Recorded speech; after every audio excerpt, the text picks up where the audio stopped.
అయోధ్య అక్షింతల వితరణలో భాగంగా నిర్వాహకులపై ఇటీవల మోండా మార్కెట్ పిఎస్లో నమోదైన కేసును హైకోర్టు కొట్టివేసినట్లు హైకోర్టు న్యాయవాదులు శివప్రసాద్, కిపిష్ తివారీ స్పష్టం చేశారు. అక్రమంగా నమోదు చేసిన కేసుపై చివరికి ధర్మం విజయం సాధించిందని భాజపా సీనియర్ నాయకుడు చేర శ్రీకాంత్ వెల్లడించారు.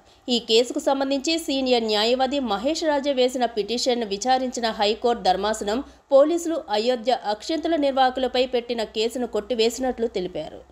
ఈ కేసు విషయంలో పోలీసుల వ్యవహార తీరు చూస్తే రాజకీయ కుట్ర ఉన్నట్లు స్పష్టమవుతుందని భాజపా సీనియర్ నాయకుడు చేర శ్రీకాంత్ అన్నారు. రామజన్మభూమి ట్రస్టీ ఇచ్చిన పిలుపు మేరకు నిర్వహించిన అయోధ్య అక్షింతల వితరణ కార్యక్రమాన్ని సైతం వివాదాస్పదం చేయడం బాధాకరమని, ఎట్టకేలకు న్యాయం గెలిచిందని సంతోషం వ్యక్తం చేశారు. హిందూ దేశంలో హిందూ దేవతల పట్ల ఇలాంటి చర్యలకు పూనుకోవడం మన సంస్కృతిని దెబ్బతీస్తుందన్నారు. తమపై అక్రమంగా కేసులు నమోదు చేసి మోండా మార్కెట్ పోలీసులు వ్యవహరించిన తీరు సరికాదన్నారు. రాజకీయ ఒత్తిడి జరిగిందనే దానికి నేను ప్రత్యక్ష సాక్షి కాదు. కాకపోతే 7 రోజుల తర్వాత పెట్టేది కాబట్టి నేను 100% దీంట్లో రాజకీయం ఉందనేది భావిస్తున్నాం.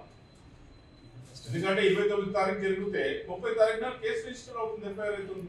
4వ తారీఖు అంటే కనీసం 7 రోజుల పైన పడింది. 7 రోజులు కేసు నేను తప్పు చేస్తే 7 రోజులు ఎందుకు పట్టింది కేసు బుక్ చేయడానికి, ఎఫ్ఐఆర్ రాయడానికి? అంటే మీకు పర్మిషన్ ఇచ్చేటప్పుడు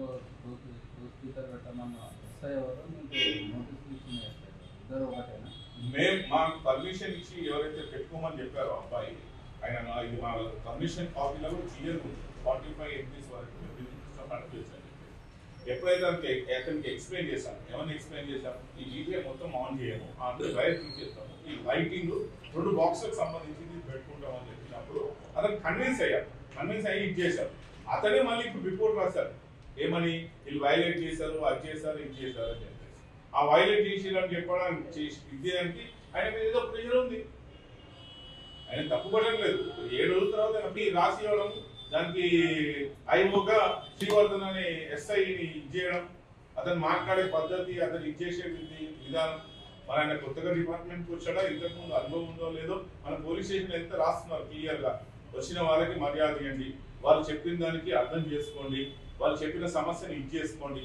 అట్లాంటి ఈ యుగం 20 సంవత్సరాల కింద పోలీసులు స్టేషన్కి వెళ్ళే వాళ్ళు భయపడేవాళ్ళు, వెళ్ళడానికి భయపడట్లేదు. అట్లాంటిది ఒక మర్యాద పూర్వకంగా సంఘంలో గౌరవం ఉన్న వాళ్ళు తీసిన ఒక కార్యక్రమానికి మమ్మల్ని నిందితులుగా నిలబడి ఫోటో తీసుకుంటామంటే ఏమున్నాడు? ఈయన తీసుకోబో, అక్కడ నిలబెట్టు, ఈయనకు ఒక కాపీ, ఇదా వ్యవస్థ? అతని పైన ఎస్హెచ్ఓ మీకు మన కంప్లైంట్ ఇచ్చారు. మరి ఎస్హెచ్ఓ గారికి మనం మాట్లాడడం కదా, కంప్లైంట్ ఇచ్చామంటే ఇదే ఇవన్నీ జరిగినాయి అని చెప్పేసి చెప్పడం జరిగింది. ఇవాళ జవాబు ఇవ్వడం కూడా జరిగింది. మొన్ననే మేము చేసింది ఏం తప్పు లేదు, దయచేసి మీరు కేసు విత్డ్రా చేసుకోమని చెప్పేసి. దాని తర్వాత మా ఆర్గనైజేషన్స్ ఇచ్చిన పిలుపు మేరకి ఈ సర్లు ఇద్దరు కూడా ఇవాళ ఇచ్చేసారు కేసుని. వాళ్ళు డీటెయిల్ శివప్రసాద్ గారు చెప్తారు. డాన్స్ చేస్తారా, సినిమా పాటలు పెట్టారా? అక్కడ పెట్టింది ఏంటి?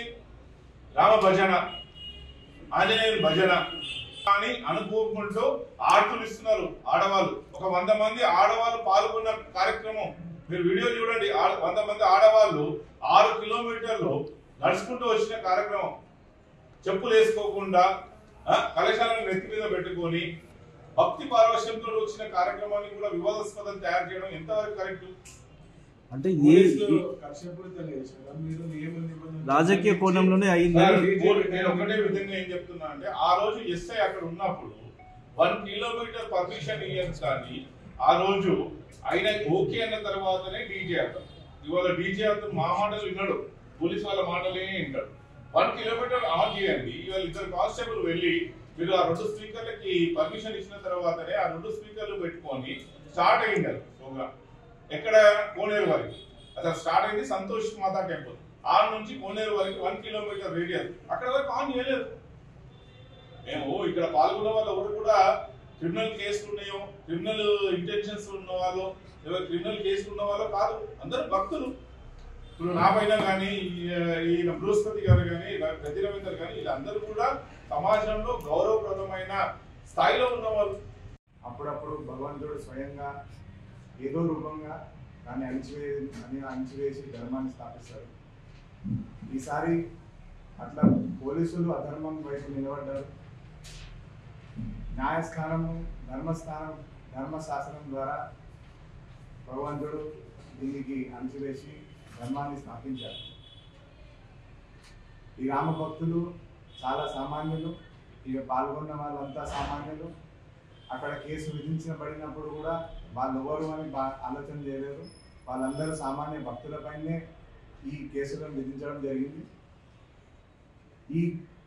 ఈ కేసు కానివ్వండి, ఇవన్నీ కూడా సామాన్య భక్తులపైన అధికార దుర్వినియోగాన్ని ఆలోచన చేశారు.